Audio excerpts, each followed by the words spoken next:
Muchas gracias por estar con nosotros nuevamente en este programa Joyas Eternas. Estamos de veras con mucho gozo y con mucho entusiasmo para venir a compartir con ustedes la palabra del Señor.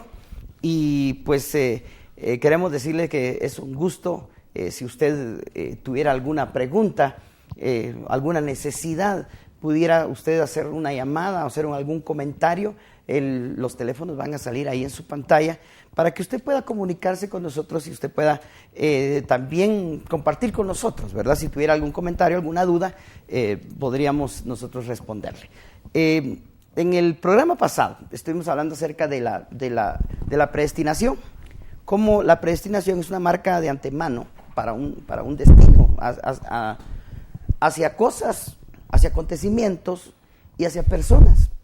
Y nos quedamos por ahí en que antes de la predestinación hay un conocer de Dios, hay un lugar donde estuvimos antes de la concepción humana, estuvimos en un lugar, hablamos del pasaje de Job, ¿verdad? Que el Señor le preguntaba, ¿dónde estabas tú cuando yo fundaba la tierra?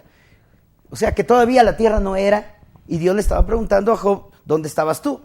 Y al final le dice en Job 38:21, le dice, tú ya lo sabes, porque ya eras y aún ya tenías bastante tiempo de haber sido. Entonces, bueno, sabemos que hay predestinación y hay un previo conocimiento en una preexistencia. Y mi pregunta final fue, pastor, ¿por qué Dios le dijo, marcó a unos, como habla el concepto de marcar de antemano, marcó a unos para que fueran una descendencia pues de deshonra, y a otros para una descendencia de honra en la preexistencia? ¿Qué pasó? ¿Por qué unos para mal y otros para bien fueron predestinados para eso? Y hablo de nosotros, ¿verdad? ¿Hicimos algo ahí arriba en la preexistencia? Bueno, vamos a empezar por la introducción tan oportuna que usted hizo al programa que tuvimos ayer. Y los que no tuvieron el programa de ayer a lo mejor van a tener más dudas, porque ayer dimos mucha base bíblica.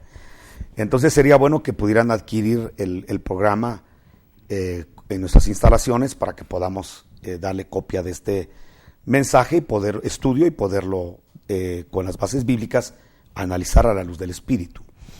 Entonces lo que queda claro, hermano, es de que Dios creó todo.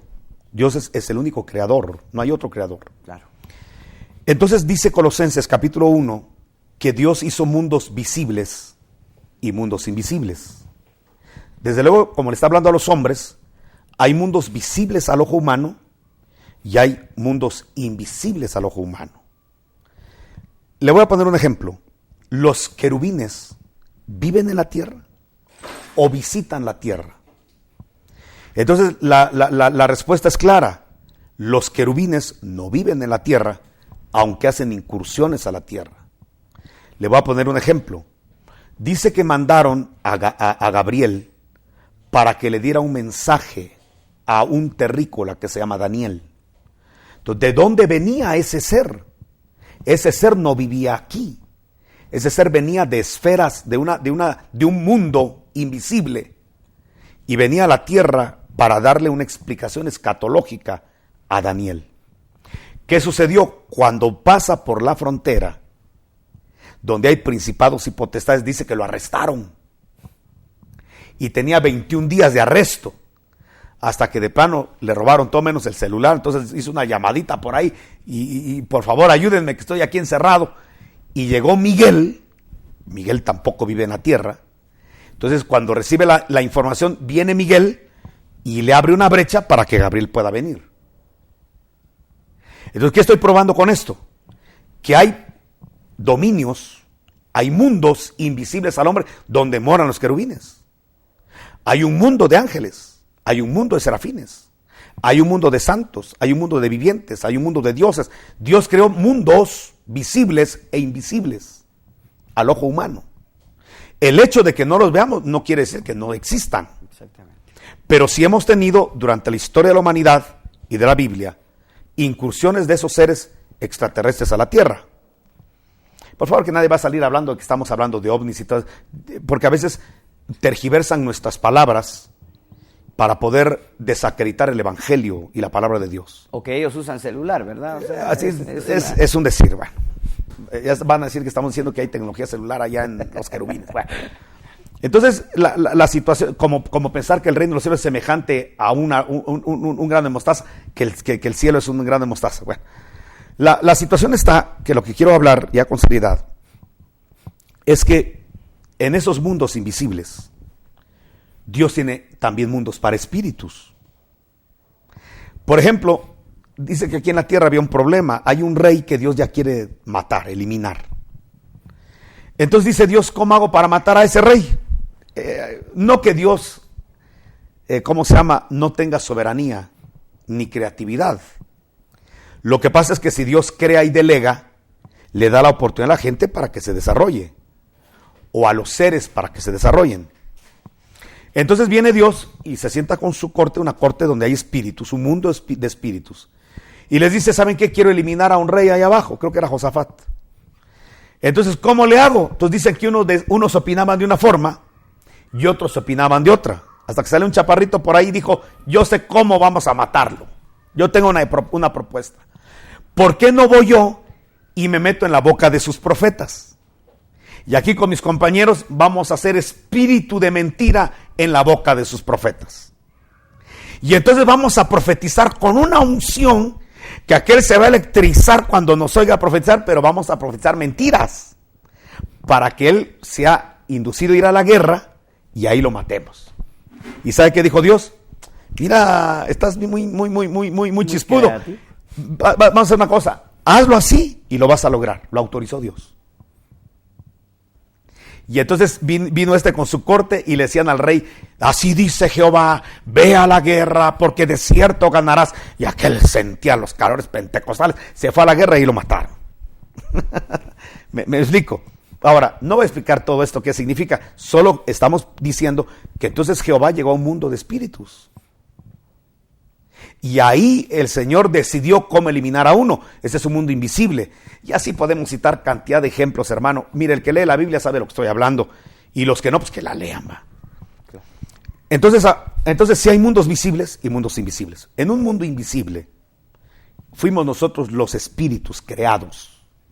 Espíritus en un mundo invisible.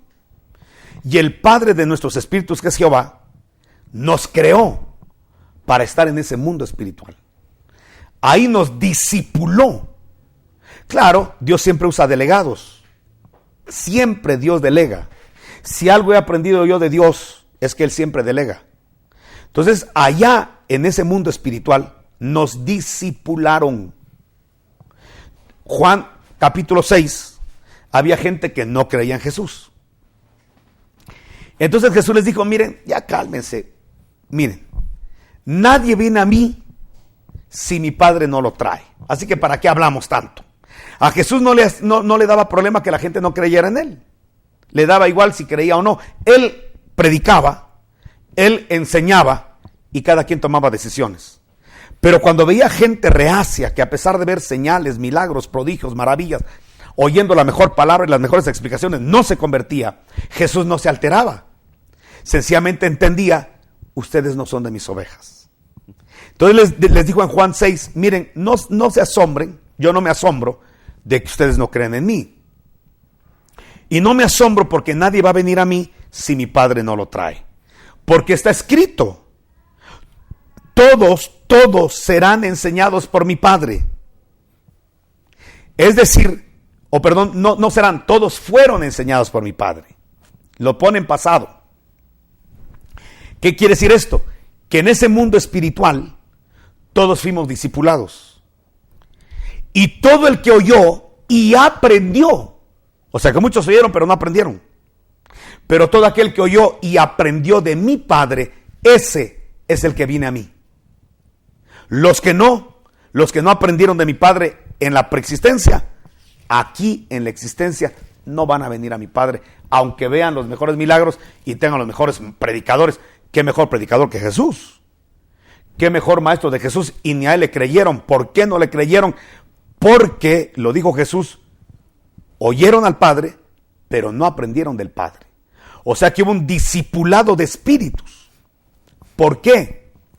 Claro, Dios mandó sus delegados para que enseñaran a los espíritus, y los espíritus estuvimos aprendiendo como espíritus. Eso está probado ahí en Juan 6. Bueno, ahora dice algo más el Señor. Va a venir a mí el que mi Padre traiga.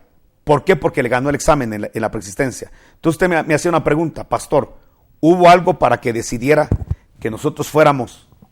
Sí, hermano, la respuesta es sí. Le voy a poner este ejemplo. En una oportunidad, Juan capítulo 9, había un ciego de nacimiento, nació ciego. Entonces le hacen la pregunta a los discípulos que ya habían oído de la preexistencia con Jesús. Le hicieron la pregunta, Señor, ¿quién pecó? ¿Pecó este o pecaron sus padres para haber nacido ciego? A ver, momentito, ¿cómo que pecó este para nacer ciego? Quiere decir que ellos ya sabían que muchas cosas que suceden en la tierra ya fueron determinadas por pecados preexistenciales. No sé si me estoy dando a entender. Exactamente, claro que sí. O sea que está probado en Juan 9. ¿Y Jesús, cuál fue la respuesta de Jesús? Jesús les hubiera dado un golpe. ¿Qué están pensando ustedes? Si no había nacido. La respuesta es, ni pecó este. O sea que hay probabilidad de que gente nazca mal, dañada espiritualmente, porque pecó antes de nacer. O porque pecaron sus padres, que traiga problemas. Sino que en este caso es para que la gloria de Dios se manifieste. Punto. Entonces ahí está totalmente probado de que sí, antes de nacer hubieron decisiones. Se lo voy a resumir de esta manera, hermano Hugo. Todo lo que Dios crea y creó nuestros espíritus, primero lo disipula. Dios instruye primero al niño en su carrera. Disipula. Luego, número 2, esto que quede muy claro, todo lo que Dios crea lo prueba. No hay nada que haya sido creado que no haya sido probado. La mala noticia para las criaturas es que todos perdemos el examen. Porque es muy elevado el nivel de Dios al nivel de las criaturas. ¿Por qué? Dios a todas las criaturas les pone poder de decidir. Y en ese libre albedrío fallamos todos. Entonces la Biblia dice, todos pecaron, pasado. Por eso todos, presente, están destituidos de la gloria de Dios. Porque pecaron, pasado. Presente, todos están destituidos de la gloria de Dios. No dice los que pecan aquí en la tierra, no, dice los que pecaron. Por cuanto todos pecaron, pasado, es que estaban destituidos de la gloria de Dios. Porque usted y yo nacimos destituidos de la gloria de Dios. ¿Por qué no nacimos alabando? ¿Por qué no nacimos adorando? ¿Por qué no nacimos con el conocimiento de Dios? Porque fuimos destituidos de la gloria de Dios. Esto prueba que todos los espíritus fallaron. ¿Qué hace Dios? Dios presenta el mensaje del evangelio a los espíritus en el planeta de los espíritus. Y les presenta el mensaje, el único mensaje que salva es Jesucristo, el Cordero de Dios. No hay otro mensaje. Por eso la Biblia le llama al evangelio el evangelio eterno en Apocalipsis. Es el evangelio eterno. ¿Por qué es eterno? Porque se predicó en la eternidad pasada y seguirá siendo el mismo evangelio predicado en la eternidad futura. Si hay alguien en el cielo o salvo en cualquier dominio de Dios, se salvó por un cordero, por una sangre, nada más. Solo hay un camino, una verdad y una vida, es Jesucristo. Los 24 ancianos, ¿por qué están en el cielo? Por la sangre del cordero. Las miríadas de ángeles, ¿por qué están en el cielo? Por la sangre del cordero. Los 4 seres vivientes, ¿por qué están en el cielo? Ellos lo cantan por la sangre del cordero. Nosotros, ¿por qué vamos a entrar a la eternidad como salvos? Por la sangre del cordero. Y así desde atrás para adelante, todos entramos a la gloria de Dios y la recuperamos por la sangre del cordero. Porque alguien muere en lugar nuestro. Bueno, entonces digamos de esta manera, todos los que pecamos en la preexistencia nos dieron la oportunidad de salvarnos. ¿Cómo? Recibiendo el mensaje de Dios. Entonces dice Tito, capítulo número 1, Dios que no miente prometió la salvación antes de los tiempos eternos. O sea que antes de que en la tierra hubieran relojes, ya Dios nos había prometido salvación. O sea que Jehová fue evangelista para los espíritus. Tito, la carta a Tito, Porque yo pensé que la gracia de Dios se recibía aquí en la tierra. Y sí, como no, la recibimos en la tierra, pero hay unos que la recibimos antes de venir a la tierra. Mire lo que dice Tito, en el capítulo 1 dice, mira, Timoteo le dice, nosotros recibimos una gracia antes de los tiempos eternos. ¿Cómo? O sea que antes de nacer, ya Dios le dio gracia. ¿A quién se le aplica la gracia? Al pecador, al que falló. ¿Por qué nos van a dar gracia antes de nacer? Porque pecamos antes de nacer. Y entonces los que se acogieron, los que oyeron al Padre y recibieron el mensaje del Padre, la promesa del Padre de Jesucristo, esos ya vienen marcados para salvación. Los que lo rechazaron, que siempre hay detractores, esos ya vienen marcados para condenación. Y por eso algunos nacen para el cielo y otros para el infierno. Por eso nace un Judas condenado, porque ya decidió en el cielo. Y hay unos que ya nacen salvos, como Pedro, porque ya decidieron antes de nacer.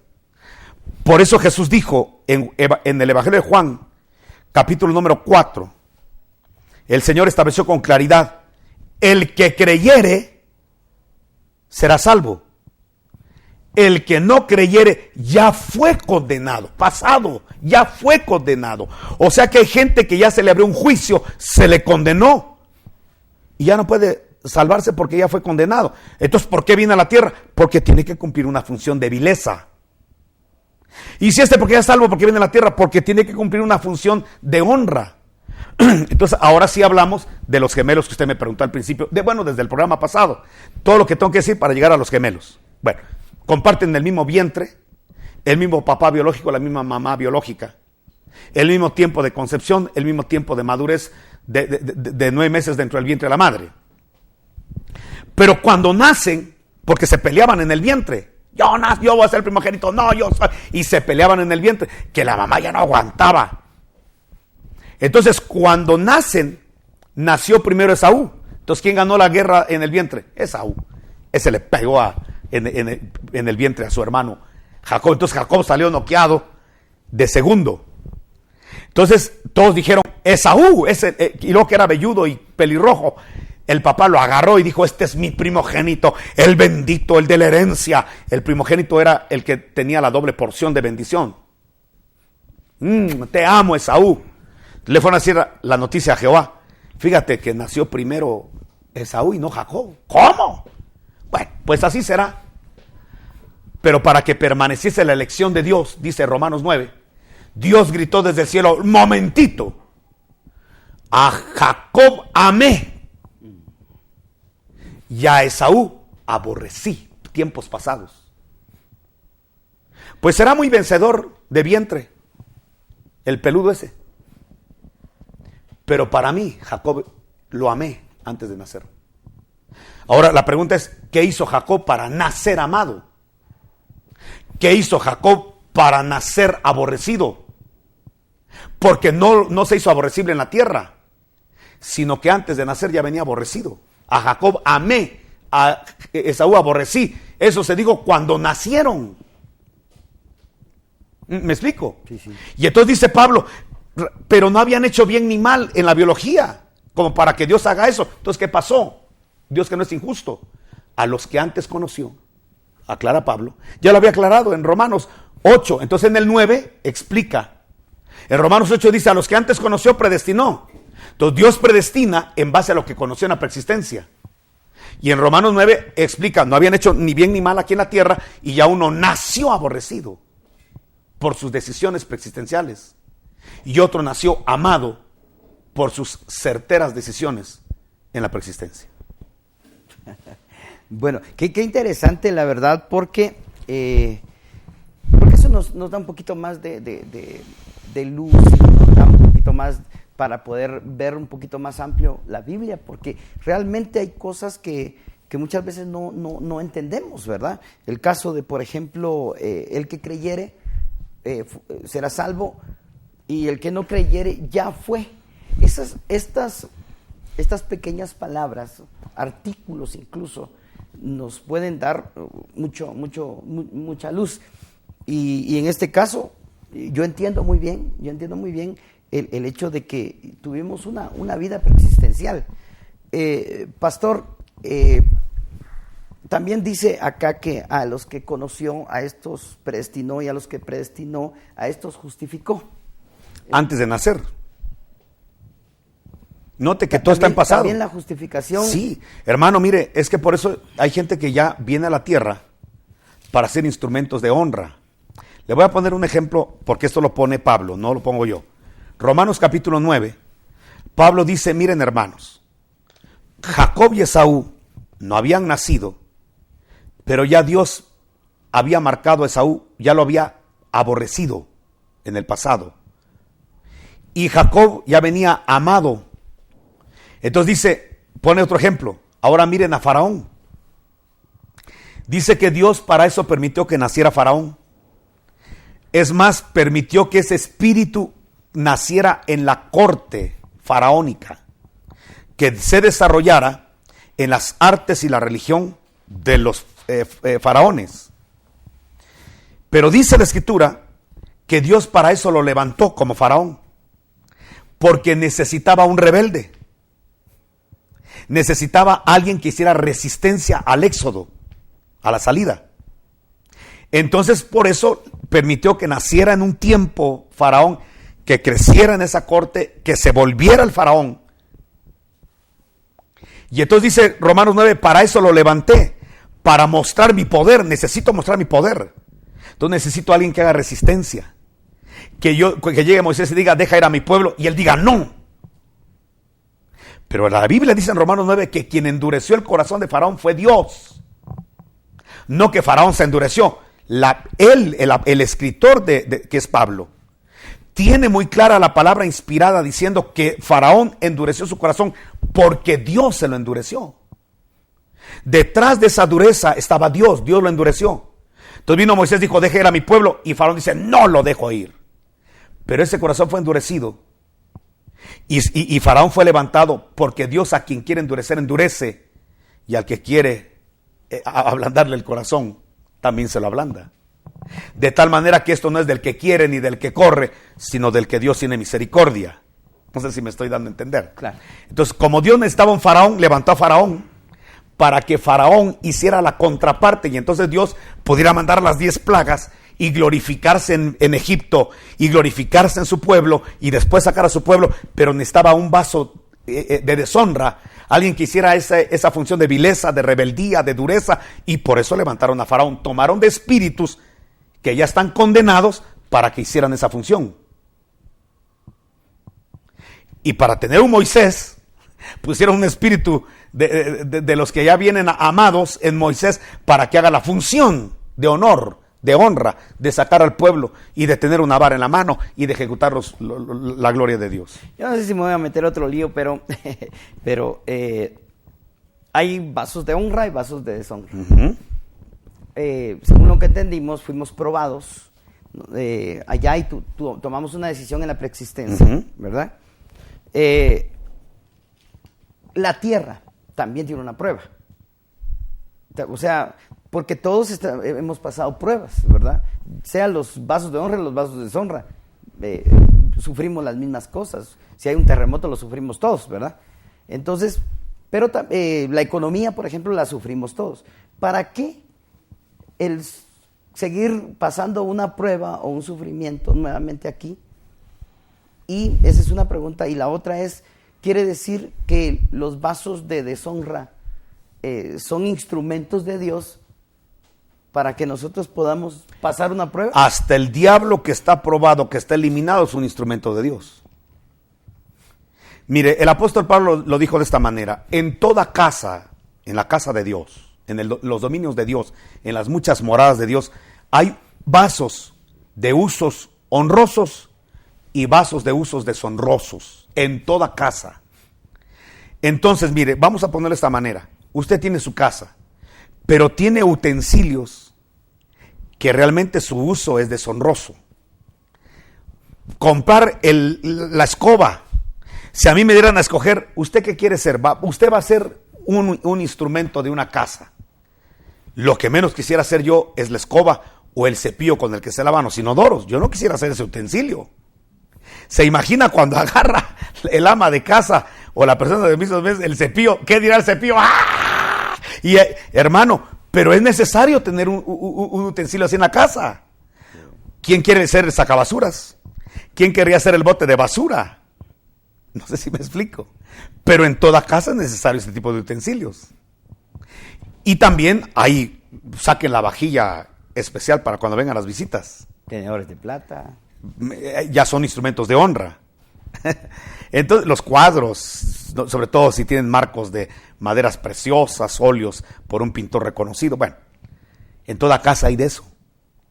Entonces, en este planeta Tierra, que es una casa de los hijos de Adán, es necesario tener instrumentos viles, y por eso el diablo hace incursiones aquí, demonios, espíritus inmundos, ángeles caídos, principados, potestades, huestes de maldad, andan en los ambientes de la tierra. ¿Por qué? Porque Dios necesita instrumentos así. ¿Por qué viene la cizaña? Viene para probar al trigo. Entonces es necesario, hermano, la cizaña es instrumento de Dios, el diablo es instrumento de Dios, las principales potestades son instrumentos de Dios. Como también, gracias a Dios, está el trigo que es instrumento de Dios, pero para honra, usos honrosos.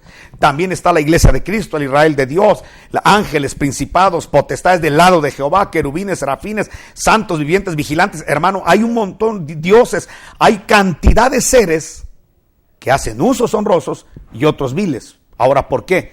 Porque aquí en la tierra, por su pregunta, venimos ya no a salvarnos, que esto ya está decidido, venimos a ver galardones. Ahora, voy a tener que decir algo, y esto por el tiempo ya se nos fue. Hay otra tercer simiente, entonces diríamos que hay una simiente del diablo, eliminada totalmente, predestinada. Hay una simiente de Dios totalmente salva, pero hay una tercer simiente, que aquí en la tierra decide si se hace hijo del diablo o hijo de Dios. Y de estos Dios no quiere que nadie se pierda, sino que todos procedan al arrepentimiento. ¿Para qué predicar salvación si ya vienen salvos y condenados? Porque hay una tercer simiente. Esta simiente le vamos a llamar la simiente humana, la simiente de Adán. Estos ya vienen como hijos de Dios, estos ya vienen como hijos del diablo, pero hay una simiente humana que salvar. Lo que pasa es que esta cizaña toma forma humana y estos vasos de honra toman forma humana. Pero es que hay una raza humana que estos vienen para estorbar y estos vienen para salvar, y al final aquí deciden los hijos de Adán si se convierten en hijos del diablo o en hijos de Dios. Depende al rendimiento que tengan a Jesucristo, porque nadie se salva sino solo por un solo camino, una verdad, una vida, un solo sacrificio, una sola sangre, que es el de Jesucristo nuestro Señor. Pastor, ¿hay algún pasaje bíblico que respalde el hecho de que haya esta tercer simiente? O un libro que usted nos pueda recomendar para leer mientras llega el siguiente programa. Ah, caray, hermano, pues la verdad que hay que leer toda la Biblia, porque esto está en toda la Biblia. Es que ¿sabe qué pasa? Que quizá podemos caer en los títulos. Por ejemplo, ya viste que hay grupos que dicen, no creemos en la Trinidad. ¿Dónde está en la Biblia la palabra Trinidad? Pues la palabra Trinidad no la vas a encontrar nunca en la Biblia, porque para empezar es una palabra latina. Y la Biblia no se escribió en latín, se escribió en griego, hebreo y arameo. Pero en toda la Biblia vas a encontrar la Trinidad. Entonces, en toda la Biblia vamos a encontrar que hay vasos de honra, de deshonra y simientes neutras. En toda la Biblia vamos a encontrar esas tres simientes. Entonces, si nosotros realmente somos lectores de la Escritura, nos vamos a dar cuenta que hay pasajes muy claros, como por ejemplo, Dios no quiere que nadie se pierda, sino que procedan al arrepentimiento. Bueno, pero ¿no ya vienen dos simientes totalmente claras en la Biblia? Entonces hay una tercera simiente, la humana. Otro pasaje, prediquen el evangelio a toda criatura, Marcos, o Mateo, no me acuerdo, no sé si es Mateo 24 o Marcos 16. Id y predicar el evangelio a toda criatura. El que creyere será salvo, el que no creyere será condenado. Pero ya Juan dice que ya fueron condenados, entonces hay un grupo que ya fue condenado, y otro grupo que aquí, por lo que decide aquí, será condenado o será salvo. Ahí está claro el pasaje. Juan dice en el capítulo 4 que la gente que no cree porque ya fue condenada. O sea que ya hay un grupo que viene condenado. Pero luego dice Marcos, creo que es, donde dice, el que no creyere será condenado. ¿En qué quedamos? ¿Ya fueron condenados o serán condenados? Un grupo ya viene condenado y otro por lo que decida aquí abajo en la tierra será condenado. O sea que ya hubo un juicio y hay otros que enfrentarán un juicio de salvación. Bueno, yo creo que vamos a seguir. Yo creo esto nos llama a que nosotros estudiemos la palabra de Dios. La palabra de Dios es muy importante que nosotros la escudriñemos. Y yo creo que usted va a ser muy bendecido si de hoy en adelante decide escudriñar las Escrituras. Muchas gracias por su atención.